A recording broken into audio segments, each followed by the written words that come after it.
você ler aquilo que você ouviu, a mensagem de domingo, esse tempo que temos aqui, para nós ouvirmos a palavra e voltarmos para a nossa casa. Mas quais são as implicações disso para a minha vida? Quais são as implicações daquilo que o pastor falou para a minha semana, para a minha família, para o meu trabalho, para os meus projetos? Porque se não for assim, de que adianta nós estarmos aqui?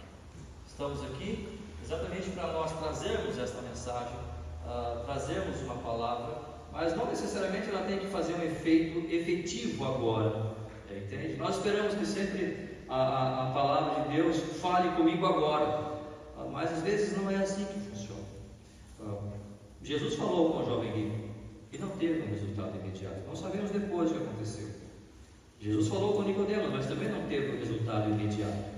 Não sabemos o que depois aconteceu. Sabemos que Nicodemos apareceu novamente ali, até onde dizem ele tenha realmente se convertido, mas o fato é que nem sempre a palavra de Deus vai trazer um efeito imediato, porque nós podemos ouvir agora e talvez para a minha vida, nesse exato momento, eu não tenho nada para aplicar isso, que eu acho difícil, mas quando nós começamos a meditar, começamos a refletir, a ruminar, aquilo que foi falado, aquilo que eu li, aquilo que eu ouvi, pode se aplicar nesse momento. Mas se nós não fizermos esse exercício, vai ficar a mensagem tão somente pela mensagem, e podemos ir para casa e não termos realmente um proveito daquele alimento, que não é meu alimento, mas o alimento da palavra do Senhor a cada um de nós. Portanto, esse é o nosso desafio, voltarmos para os nossos lares e refletirmos sobre tudo isso. Vamos então, irmãos, conversarmos um pouco sobre Jonas. Já temos conversado, já estamos há 3 semanas falando sobre esse rapaz rebelde, esse rapaz ali duro, mas o Senhor tinha um plano para ele. Isso fica claro para nós, porque nós temos o livro de Jonas. Como falei na semana passada, talvez não era claro para Jonas. Deveria ser, porque ele era um profeta, mas ele não sabia o que haveria de acontecer, todos os eventos que se deram por conta dessa ordem de Deus para ele de ir e pregar em Nínive. E chegou num ponto que ele tomou uma decisão. Foi para Tarsis? Não. Ele falou: agora eu vou dar um jeito no negócio. Agora eu vou dar um jeito nessa coisa. O problema sou eu, marinheiros. Ele já estava no navio. O navio estava a ponto já de ser tragado pelas ondas, pela tempestade. E ele disse: olha, o problema sou eu. Faz o seguinte: tomem-me e me joguem no mar. E vai processar. Ele diz, versículo 11 do capítulo 1: tomai-me e lançai-me ao mar, e ao mar se aquietará. Foi essa a decisão que ele tomou. E para ele, quando no versículo 15, levantaram a Jonas e o lançaram ao mar. Jonas falou: bom, acabou, está tudo resolvido. Esses homens me pegaram, me lançaram ao mar, eu vou morrer e está tudo acabado. Você pode fazer um plano, você pode estabelecer um projeto para a sua vida. Eu posso fazer isso, mas percebam que esta era a ideia de Jonas e não a ideia de Deus. Deus tinha outros planos para ele. Esse dia eu estava vendo um vídeo de um pastor, pelo menos se identificava como pastor, empresário, e não sei o que aconteceu, ele não, até a caixa que me mostrou o vídeo. Ele estava gravando um vídeo, se despedindo da família, ou especialmente da sua filha, de uma filha, de que ele ia tirar a sua vida porque alguém enganou ele, a esposa enganou e fizeram ali. Então ele a vida e o vídeo acabou ali com ele, não sabemos, ele não se viu, mas ele falando que ia tirar a vida dele, e até onde se viu, ele realmente conseguiu tirar a vida dele. Eu não sei o que você está fazendo da sua vida, mas quando Deus criou você, Ele tinha um plano para a sua vida, e o plano dele não envolvia que você tirasse a sua vida, ou que nós, como seres humanos, tirássemos nossa vida. Não envolve isso. O plano de Deus para mim e para você, como criaturas dele, não é que nós hajamos de forma a pensar que nós temos o domínio sobre nós mesmos. Nós não temos. E Deus faz isso não porque Ele é um tirano. Deus faz isso porque Ele é um Deus de amor. Ele quer mostrar que Ele controla a nossa vida, porque Ele é um Deus de amor.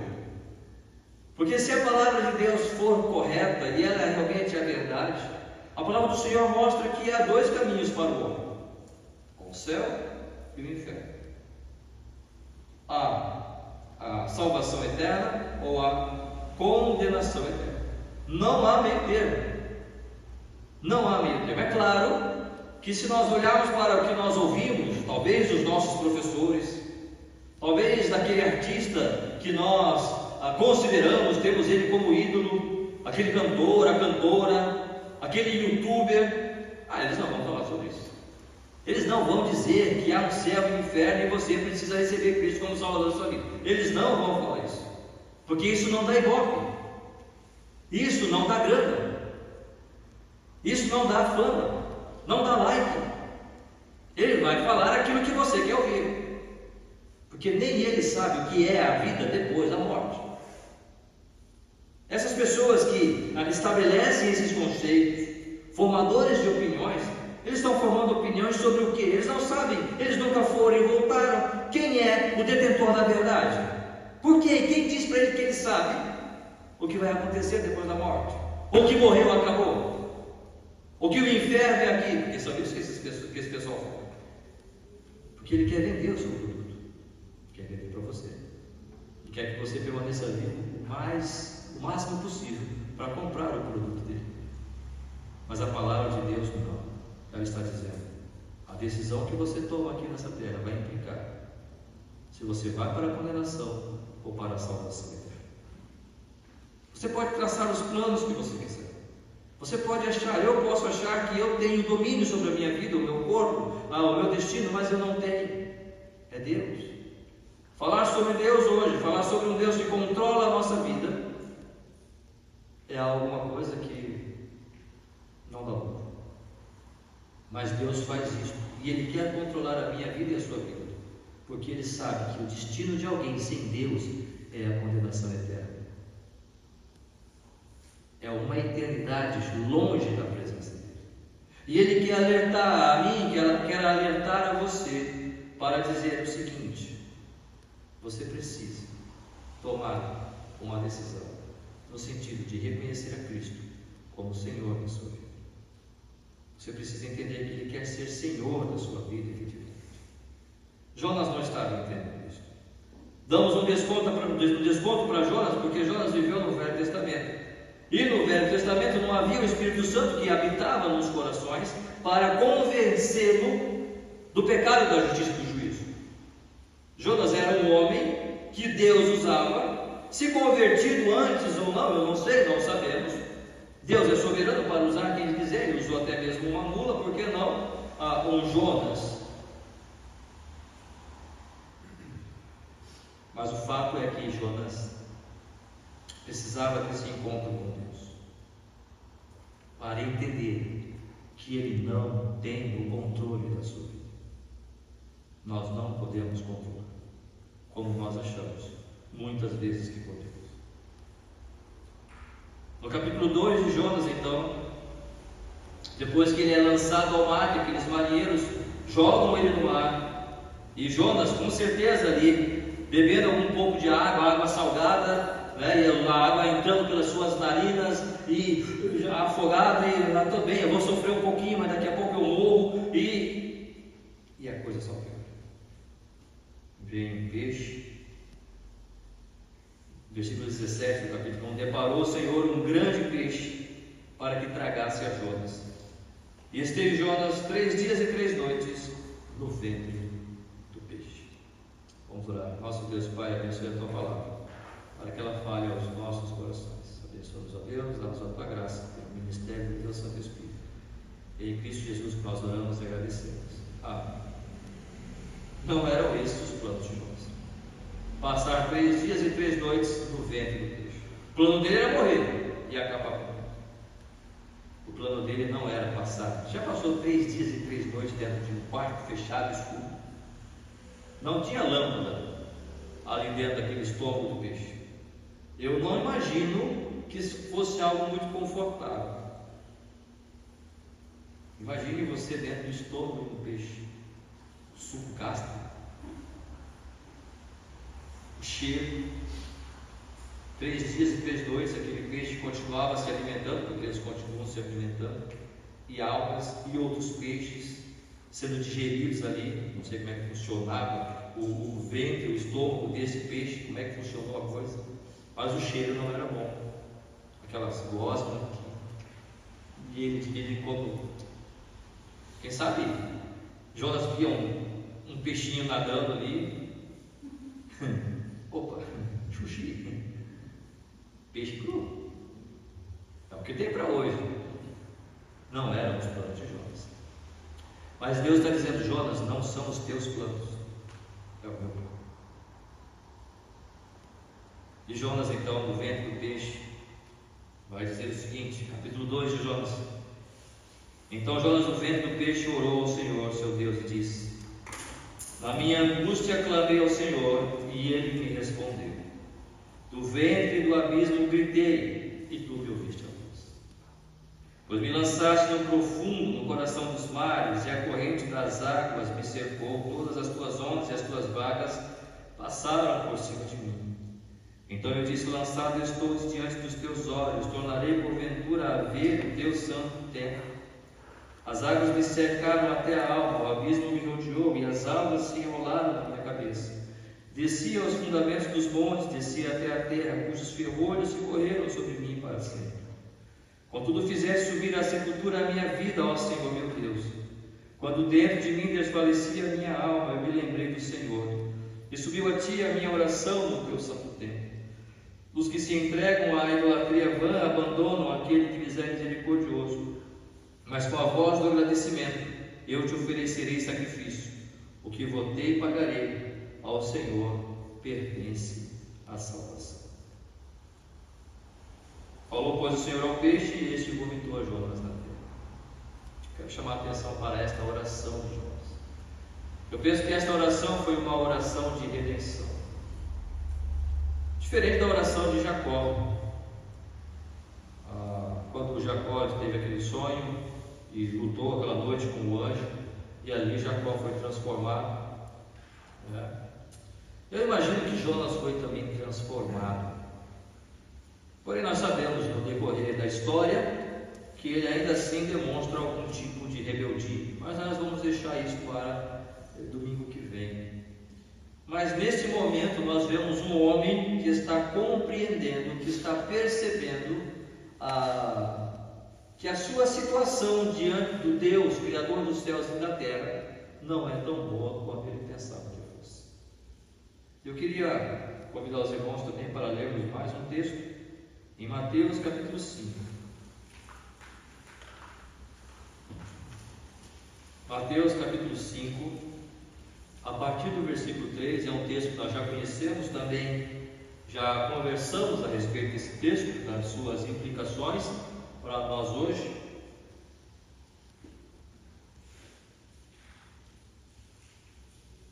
Mateus capítulo 5, o sermão da montanha, que vai dizer: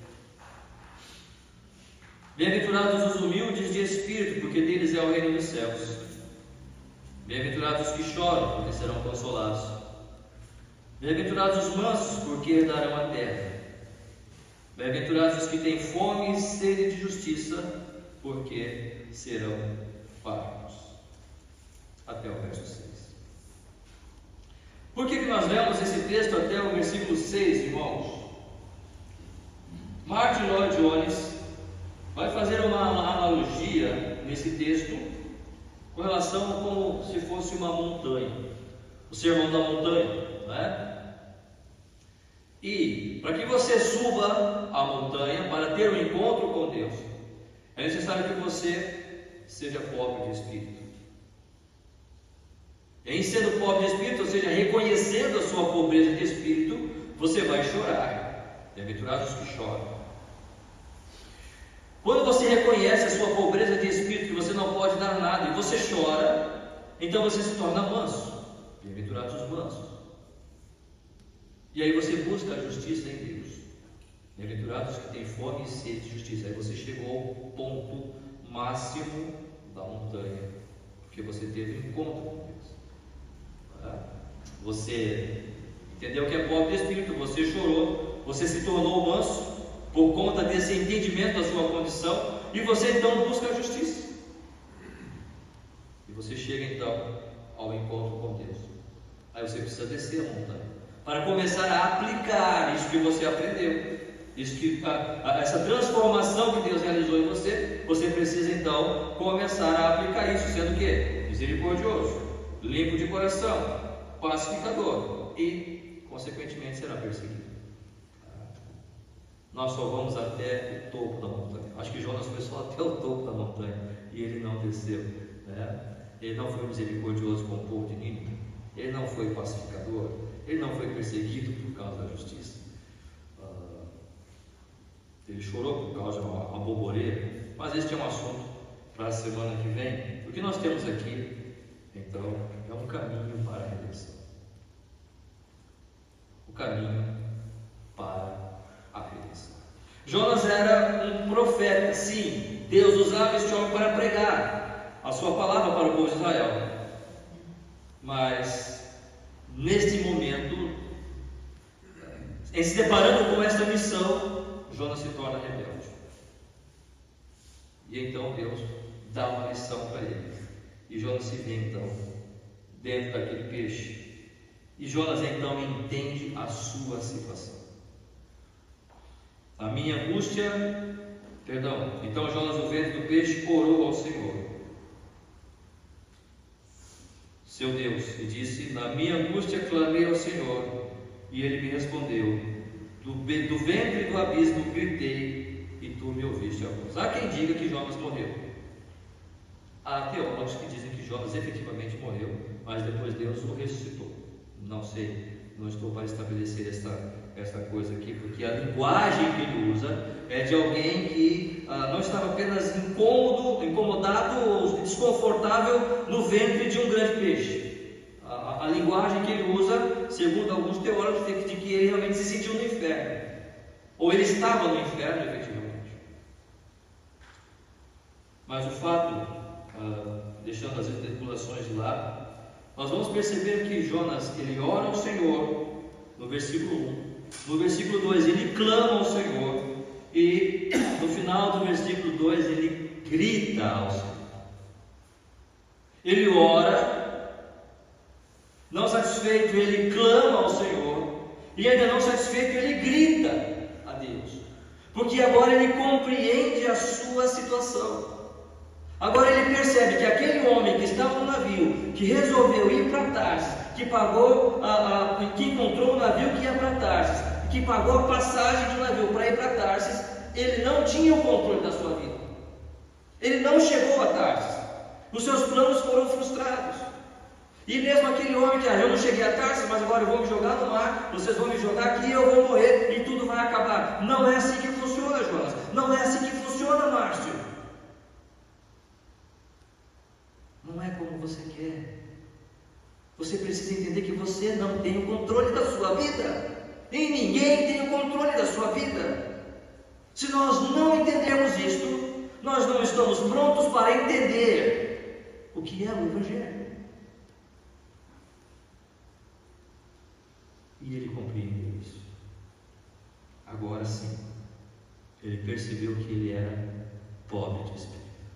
Ou seja, aquele Jonas que pregava, que ia e profetizava: olha Deus, lembra de Isaías? Isaías pregava: ai de vós, ai de vós, ai de vós.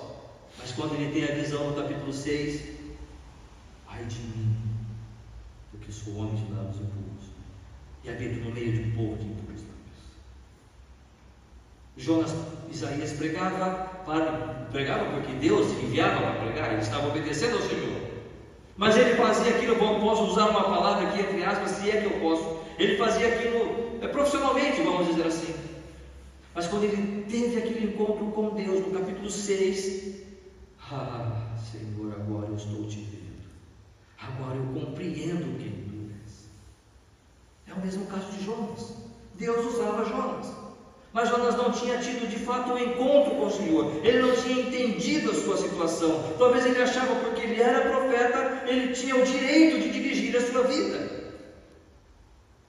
Eu sou o Senhor, eu sou um dono, eu tenho meu trabalho, eu pago as minhas contas, eu tenho o direito de decidir a minha vida.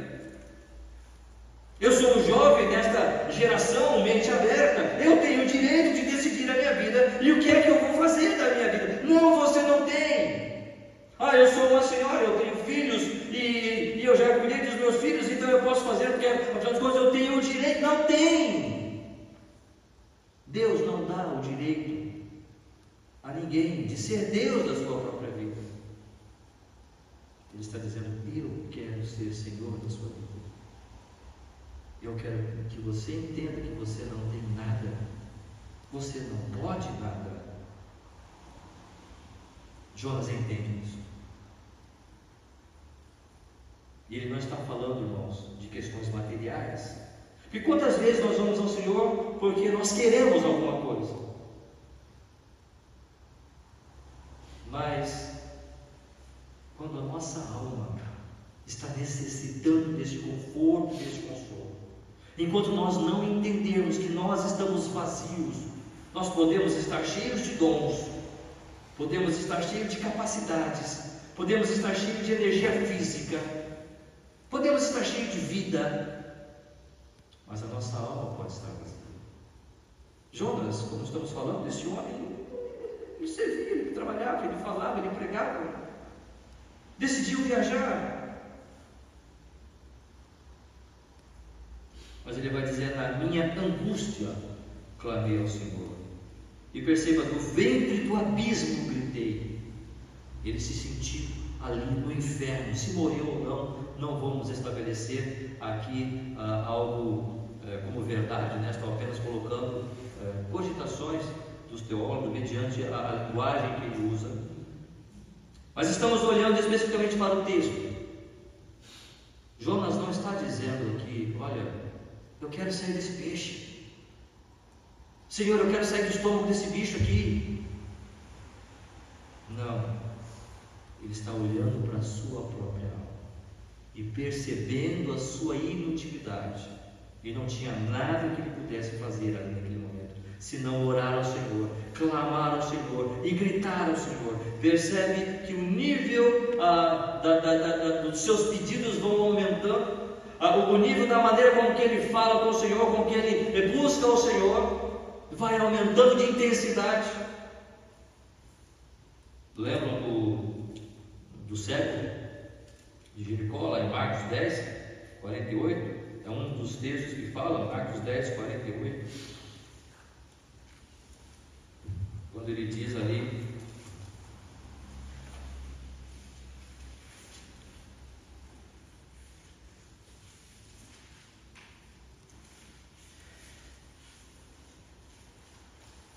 a partir do versículo 46, o cego de Jericó, e foram para Jericó quando ele saiu. Quando ele saiu de Jericó juntamente com os discípulos e numerosa multidão, Bartimeu, cego e mendigo, filho de Timeu, estava assentado à beira do caminho, e ouvindo que era Jesus o Nazareno, fosse aclamar: Jesus, filho de Davi, tem compaixão de mim. E muitos o repreendiam para que se calasse, mas ele cada vez gritava mais: Filho de Davi, tem misericórdia de mim. Você percebe que esse cego, ele aclamava ao Senhor: Jesus, filho de Davi, tem misericórdia de mim. Mas algumas pessoas estavam impedindo ele de chegar, então ele deixou de clamar e ele passou a gritar. E ele passou a gritar até que Jesus ouviu. E no final do versículo 52, no final do texto, vai dizer o quê? Então Jesus diz: vai, a tua fé te salvou.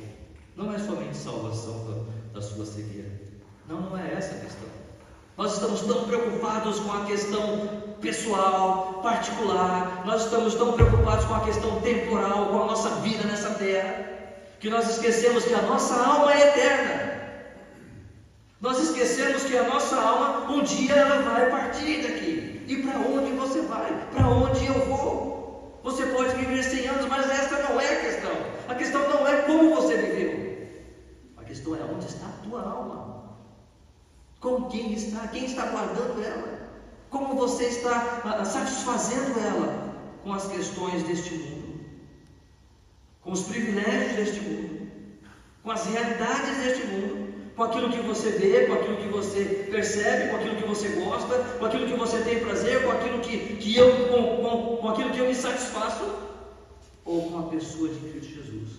Quando eu olho para mim mesmo e entendo, eu sou pobre de espírito. A minha alma está carecendo do Espírito Santo de Deus, mas eu não consigo produzir isso, eu não consigo promover isso. O Senhor Jesus Cristo vai dizer no Sermão da Montanha: bem-aventurados os pobres de espírito. Não é pobre financeiramente, não é pessoas com falta de qualquer questão material. Pobres de espírito, ou seja, aqueles que entendem que no seu íntimo ele nada tem para oferecer a Deus. Se o meu povo, que se chama pelo meu nome, se humilhar e orar e me buscar, então eu virei dos céus, perdoarei os seus pecados e sararei a sua terra. Este é o caminho que o Senhor tem estabelecido para nós, para buscarmos a Ele, para clamarmos a Ele, para gritarmos a Ele se necessário for. Porque os ouvidos do Senhor não estão fechados para ouvir as orações do seu povo, dos justos. Mas é necessário que nós cheguemos a Ele com o entendimento que nós não temos nada para dar e que nós não somos nada, e nós não temos o controle da nossa vida. Portanto, se precisarmos entender quais seriam os passos para a redenção, ou seja, quais são os caminhos para a redenção, a primeira coisa que temos que entender é a nossa situação.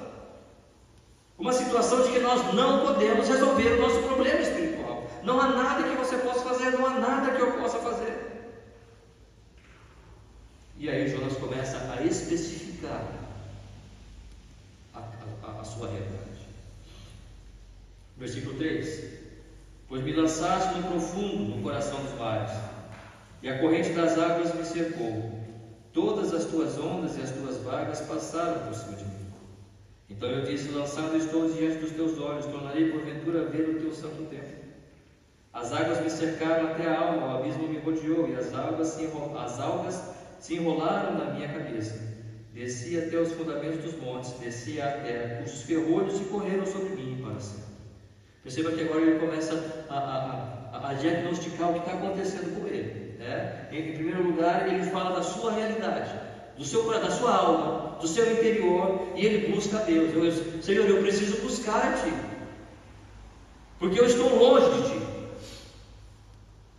Agora, esse estar longe implica em quê?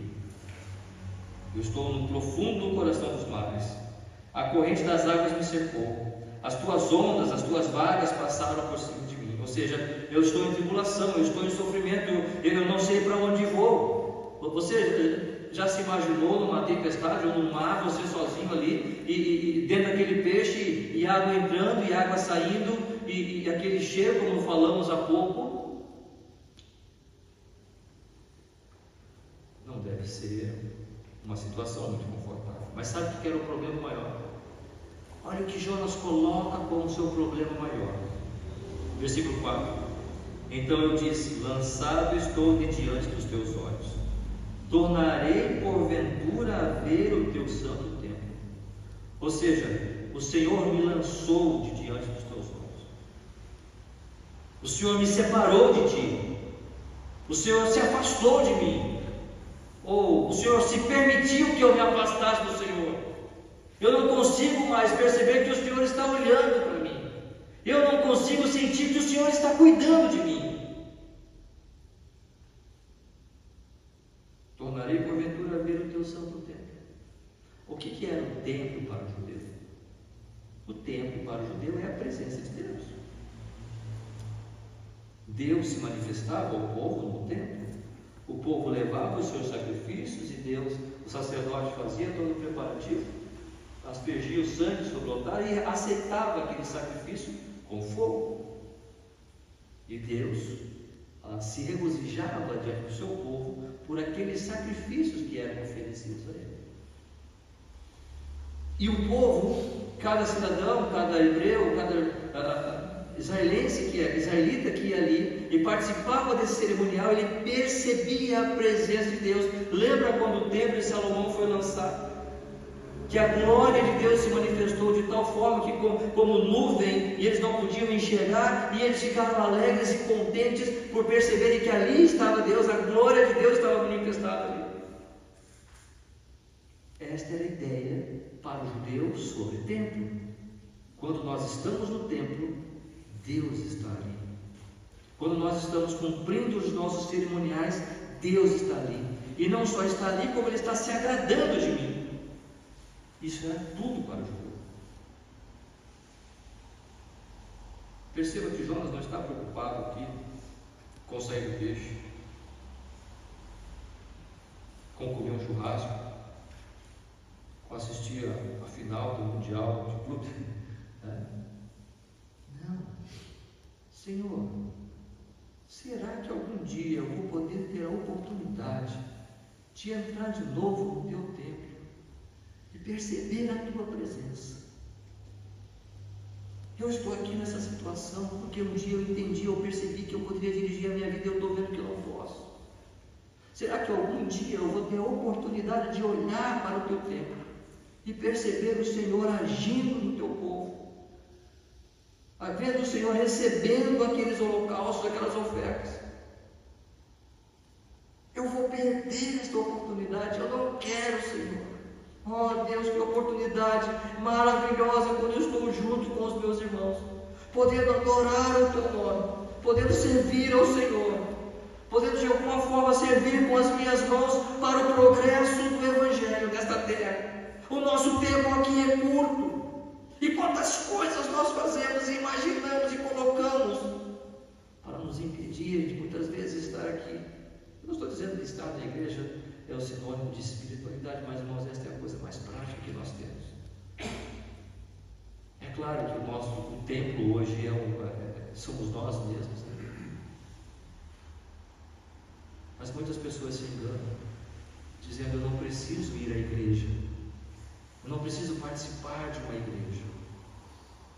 Se não precisasse, Cristo não teria estabelecido a igreja.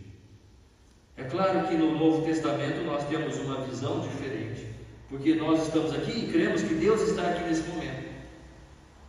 Mas no momento que nós formos embora, Deus não vai estar aqui. Deus vai estar com você onde você estiver. Deus vai estar comigo onde eu estiver. E Ele vai saber tudo o que eu estiver fazendo. Mas sim, o Senhor Jesus Cristo disse: um dia eu quero que vocês se reúnam. Eu quero que vocês separem um dia para se reunir, para juntos cantar, para juntos adorar, para juntos estudar a palavra, para juntos meditar, para que cada um possa contribuir neste culto que eu quero receber de vocês.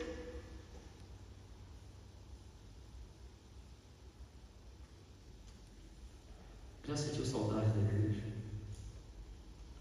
Já sentiu saudade de estar sentado no templo, na igreja, na cadeira? Já sentiu saudade dos irmãos? Saudade de estarmos reunidos e não ver a hora da semana passar para você? Não é só para mostrar que você tocou direito o hino, ou que você canta bem, ou que você preparou legal a mensagem, a pregação. Não, de estar juntos. Eu sei que todos nós temos nossos desafios durante a semana,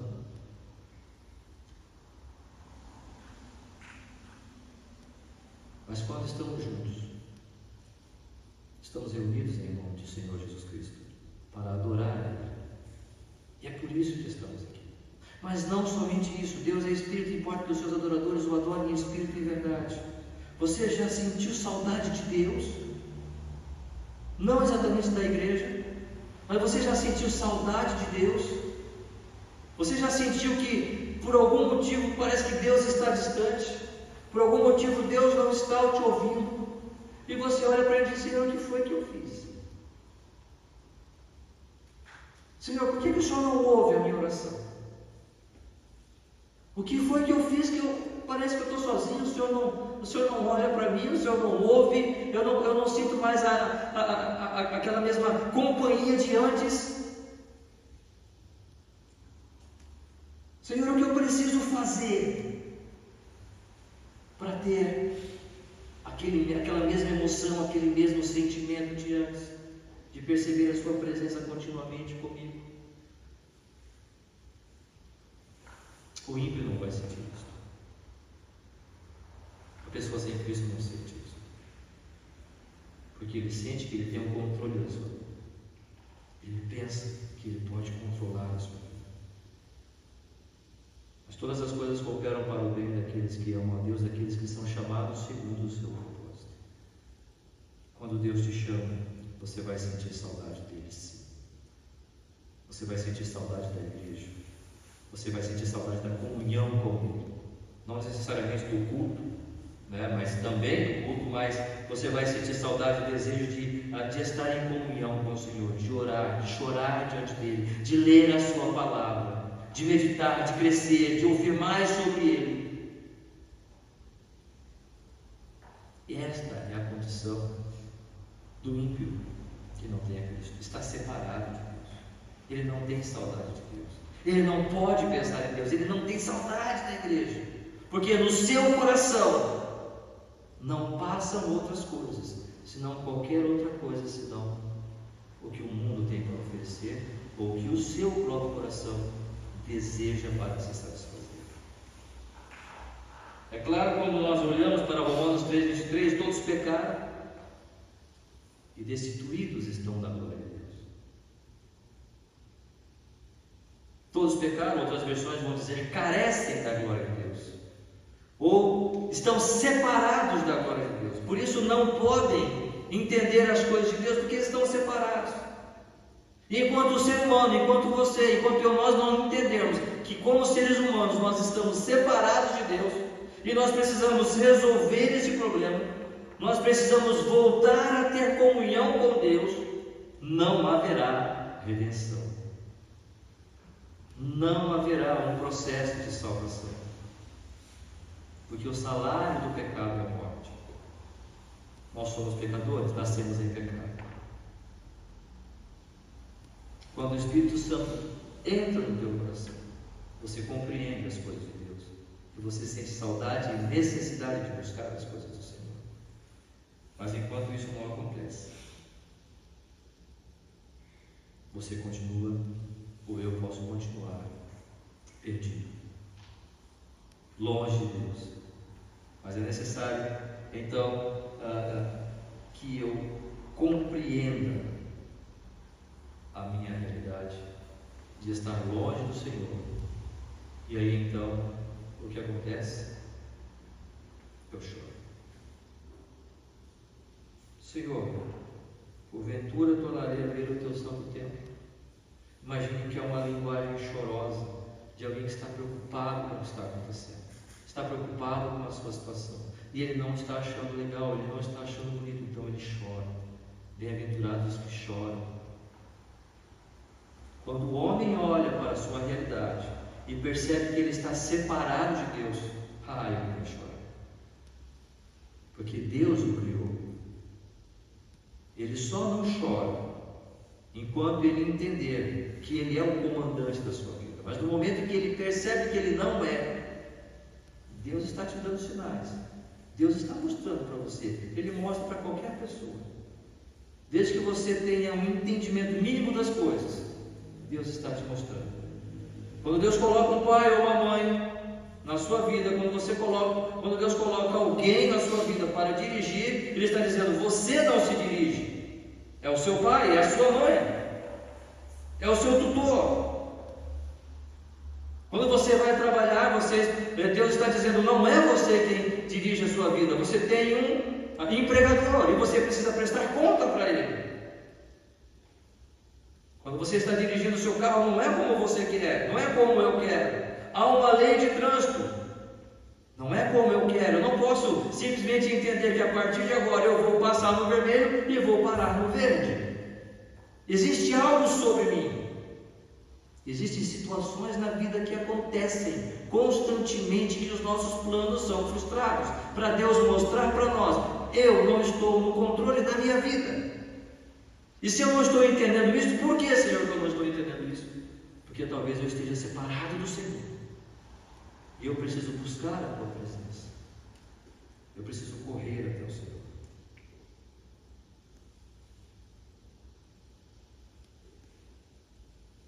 Versículo 6, olha o que Jonas diz: desci aos fundamentos dos montes, desci até a terra, cujos ferrolhos se correram sobre mim para sempre.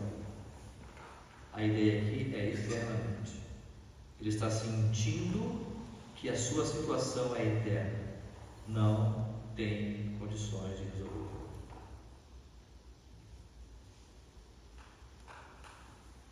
Irmãos, João 3,36 vai dizer o seguinte. João 3,36.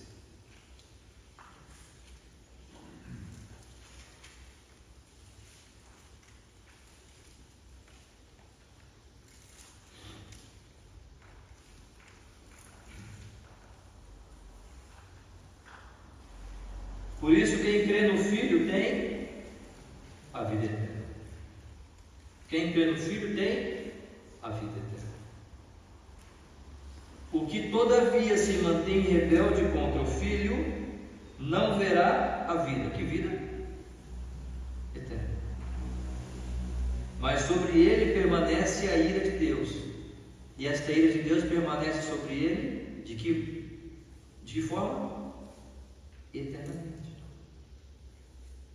Porque se eu tenho Filho, eu tenho a vida eterna. Se eu recebo a Cristo como meu Salvador e mediante isso eu tenho a vida eterna, o contrário também é verdade. Se eu me rebelo contra o Filho, contra o Senhor Jesus Cristo e contra a sua obra de salvação, a ira de Deus vai permanecer sobre mim eternamente, para sempre.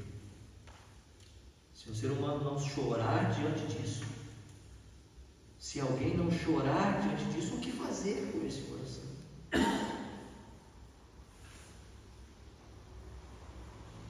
Quando o ser humano, tocado pelo Espírito, olha para isso e diz: esta é a minha situação, estou separado de Deus, não vou poder entrar no teu santo templo, não vou mais poder ter a presença do Senhor.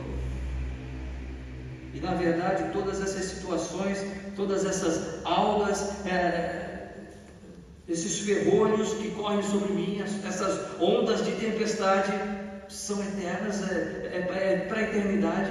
Sim, é isso que a palavra de Deus está dizendo. Então a pessoa chora. E quando ela chora, entendendo isto, que ela nada pode, e ela percebe especificamente a sua condição de separação de Deus, aí Deus age. Aí Deus age. Versículo 6, ainda do capítulo 2, a parte B vai dizer ali: contudo, fizeste subir da sepultura a minha vida, ó Senhor meu Deus, quando dentro de mim desfalecia a minha alma, eu me lembrei do Senhor, e subiu a ti a minha oração no teu santo templo. Pergunta: Jonas tinha sido cuspido do peixe?